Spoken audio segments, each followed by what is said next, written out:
What's going on, guys? Welcome back to another episode of Nerd Locker, a place for you and a nerd. My name is Brandon. And I'm Jasmine. And this is episode 38. This week we got Dark Knight news, Green Lantern, and some Comic-Con. So, let's get to it. Okay, so when we first found out that Anne Hathaway was going to be in The Dark Knight Rises, I was really stoked for it because I feel like she's a really good committed actress. Yeah. And like the news that's coming in, I think it's finally starting to pay off. We're saying because I can't even say it with a straight face. She gave one of the stuntmen a black eye. I heard about this. with, like, she gun butted him. I know. That's amazing. That's incredible. Apparently she's putting her all into this role, but during a fight sequence, yeah, she basically leveled the stuntman, gave him a black eye, and just hit him in the face with a gun. You know what the weird thing is to apologize, she got him a pen. But the engraving is amazing on this pen. What's this? It says, no one can throw a punch like Anne or something. Yeah. Regardless, why'd you get him a pen? He's a stuntman. You don't think he does a lot of... I don't know. I think with older people, pens are like a very distinguished tradition. I guess. I mean, either way, it was nice of her. Yeah, it's a pretty nice pen, too. The other thing is, I guess she was doing another scene, and she actually tore open the ass end or bottom end of her costume. Like all the way around. Yeah. So, and there's no pictures on that, really? We got nothing? If we can get a Tom Hardy Bane picture, I'm pretty sure you that's can what I'm saying. help to use pervs. Well, come on now. But I like that she, you know, Nolan's saying that she's really putting her all into it, and he said emotionally and physically. So it's good to know that she's committed to this role. Another thing going on is that there's rumors are that the movie is going to start out with the explosions at Arkham Asylum with Bane breaking everyone out in the League of Shadows. And apparently they're going to go with the Nightfall where he actually breaks Batman's back. Like right off the bat. Yeah. Right off the bat.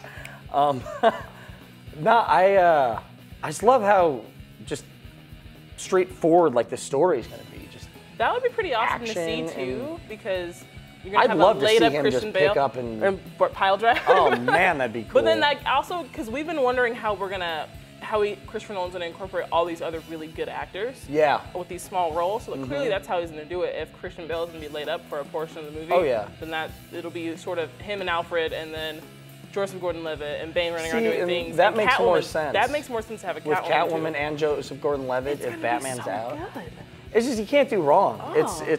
It's taking like a beautiful shape. It's almost like he has to try to suck. I know. And he can't. He can't do it. All right, in Marvel movie news, Robert Downey Jr. and Jon Favreau were talking about Iron Man 3 this week.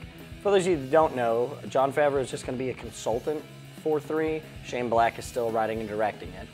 But they're kind of talking about what the movie universe is going to be like once the Avengers comes out. Well, that makes sense. And we've actually heard a lot about this through other people, like when we did the podcast with Josh Bell and stuff. Like, if you didn't watch that, go check it out. How are you going to have all these linking movies when they all have to separate at some point, you know? Yeah.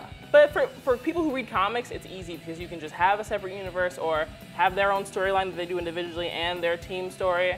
But I don't think it'll be that hard to make another Iron Man movie, especially with the character that is Tony Stark. Oh, yeah. That's easy. And it's easy to do with Thor and Cap because they all have different agendas. True. But the whole thing is like in comic books, you can be reading and Thor can show up for 2 pages, or someone can show up. You know, what's going to happen now that you introduce the Avengers and say Iron Man's going up against someone that he's just getting his ass handed to him by, you know, why can't you just call Thor and be like, hey dude, I need help, and have Thor come up, kick the crap out of the guy, and end the movie in 20 minutes. Well, true, but what if Thor is in Asgard, or what if Tony Stark is being his characteristic Tony Stark? Well, that's what they were talking about, though. People hate him for doing stuff, you know? Yeah. Like, how long was Tony Stark an alcoholic for in comic books? Yeah. You know, it would be really easy to go back, like, have him just go back to being an a-hole for something, you know? Or for them to just be, like, doing other things. It would not be hard. Yeah.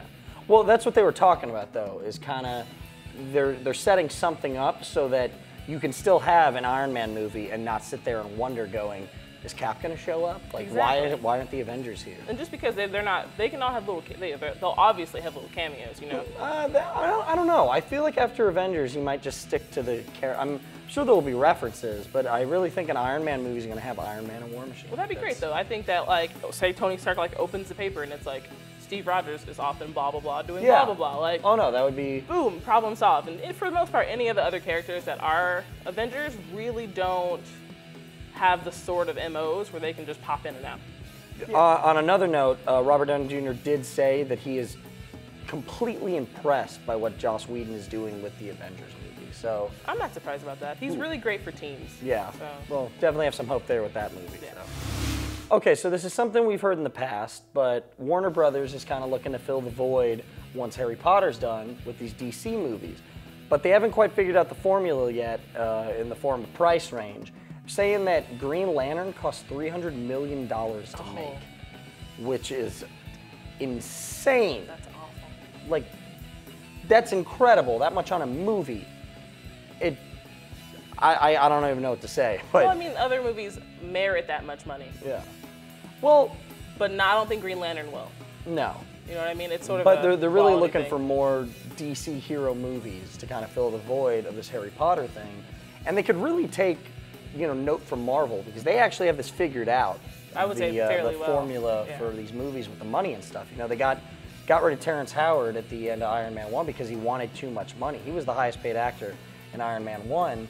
So you get rid of him, you hire Don Cheadle, who will do it cheaper. He's a better actor. Well, that too, but he's willing to work for less. Whereas I think DC is kind of just pumping out because they want these movies to be good, so they're paying top dollar. But I don't want them to flop on these because I'd really like to see more DC movies. You and I both. I think the thing here is that they need to hire up and coming actors who are just as good, who are just a little less well known. Like Marvel is smart in that they hire good actors who do it for the art and not for the money. Very much so. Where there's a lot less ego involved in it, Exactly, and a lot of them were up and coming. I mean, in a sense, Robert Downey Jr. that was was his comeback. around for a while, but yeah, that was how was he his got comeback. back into it, and he genuinely loves the character of Tony Stark. Chris Hemsworth, I mean, he was in Star Trek, but I didn't really know anything of him before then. No one knew who Chris Hemsworth was unless you were from Australia and Exactly. Australian soap operas and stuff. So it's not exactly going for the top grade. I mean, you can get good actors that aren't well known, and I think that's the key to it. So I kind of hope they take a little hint from Marvel and kind of processes into everything because I'd love to see some movies that don't cost nearly as much so we can get them out quicker and more of them. I definitely think if they just chose their movies a little wiser and how they wanted to make them, because Green Lantern should not be in all CG. No, They would have probably saved money. Like movies like Making the Flash would be a lot cheaper, oh, absolutely. But stuff like that. So I think they just have to pick and choose what they want to do. I'll agree with you on that one. So this is pretty huge among the fanboys because it is Comic-Con season and everything's coming up.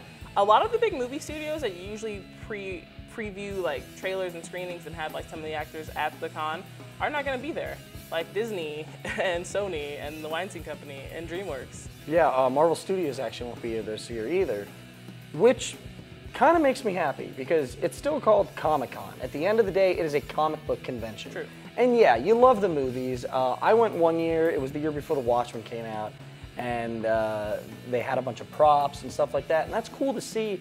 But in the same sense, you're flooding this convention with people who aren't there for comic books. They're there for movies and everything else, and that's just not what it is. So I'm kind of relieved to see that these people are backing out of this a little bit, because I'd like for Comic-Con to get back to Comic-Con. I think what it really boils down to is the fact that some of these movies belong there, Yeah.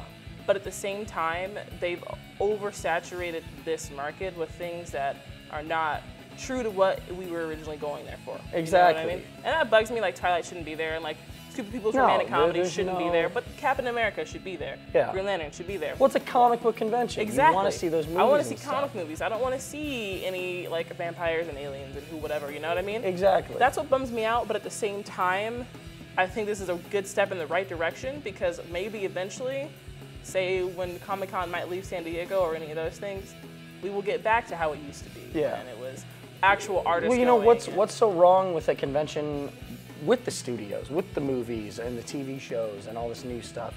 You know, going to Comic-Con, that's what you go there for. I bought action figures and old comic books, like runs I was trying to complete and statues and stuff like that, and it was all comic related. And the movie stuff's cool, but when I went, they were like previewing stuff for Pineapple Express. Don't get me wrong, love that movie, but it's got nothing to do with comic books. It was Exactly. nothing I wanted to. It was nothing I was interested in at the time. They can both fit in equally together, but at the same time, I am just so sick of seeing all of these things that have nothing to do with comic books there. Yeah. You know what I mean? And it's just, I don't know, it's sad when even movie studios trying to back out, because first it was artists and writers and stuff like that who are like, we're not going anymore because it's not about the fans. Exactly. So to me, if anything, this is kind of a sigh of relief. It's a step in the right direction. So I don't know, hopefully it keeps going that way. But yeah, let us know what you think.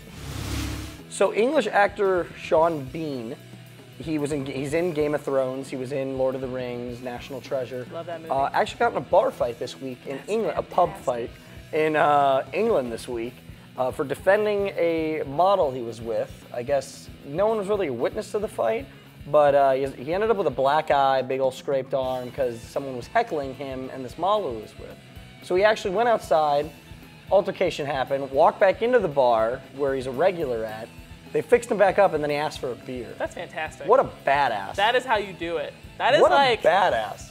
That girl is obligated to just be on his arm at all times.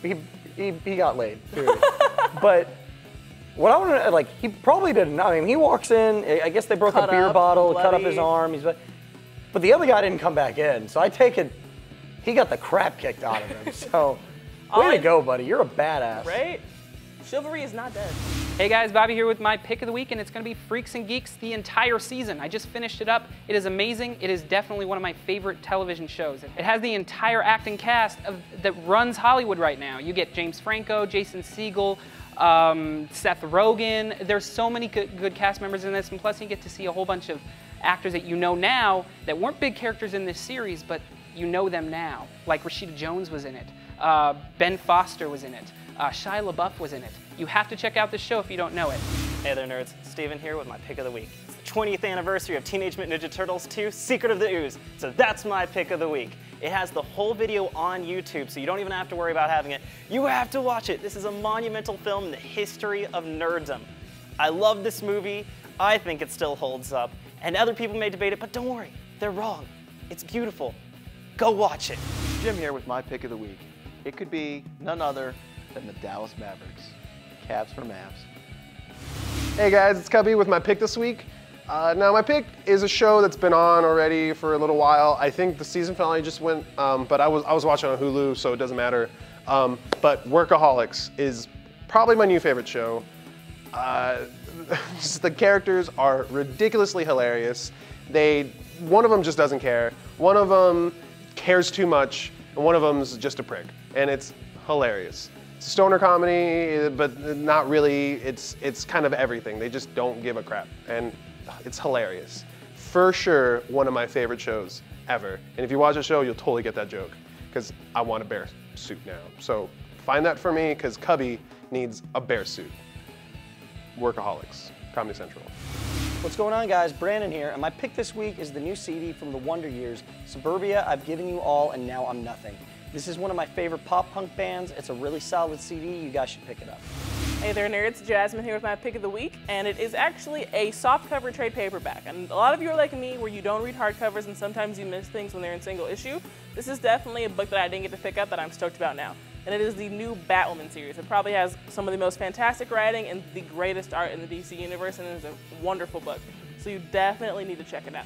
All right, that's gonna do it for episode 38. Be sure to follow us on Facebook and Twitter. Check us out at nerdlocker.com and subscribe to us on YouTube. It's extra super important. I'm Jasmine. I'm Brandon, and you guys have a nerdy week.